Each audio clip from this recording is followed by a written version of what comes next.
मुस्तफ़ा करीम बैठे थे तो सैयदा आयशा सिद्दीक़ा रज़ी अल्लाह ताला ने अर्ज की, या रसूल अल्लाह सल्लल्लाहु अलैहि वसल्लम, वो देखें सैयदा फातिमा आ गई है, वो देखे बीबी साहबा बगैर बताए आ गई।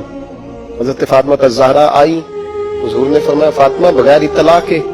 हुजूर छोटा सा काम था, कैसे आई हो? तो बीबी साहबा ने ना, औरतों का पल्लू होता है ना चादर का, पल्लू खोला, एक रोटी बंधी हुई थी, खोल के पेश की।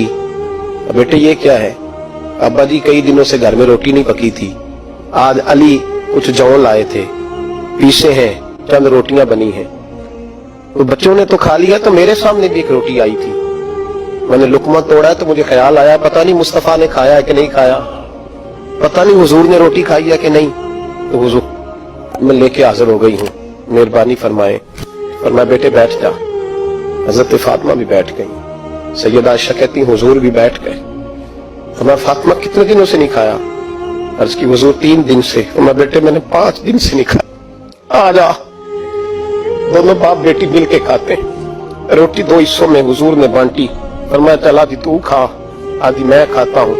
हजरत फातिमा ने लुकमा तोड़ के मुंह में रखा, रो पड़ी, हुजूर 5 दिन से नहीं खाई। और मैं बेटे चुप कर, हमारा दुनिया से क्या ताल्लुक, एक पोल रह गया है, बस अल्लाह फिर जन्नत की सारी नेमतें अता फरमाए।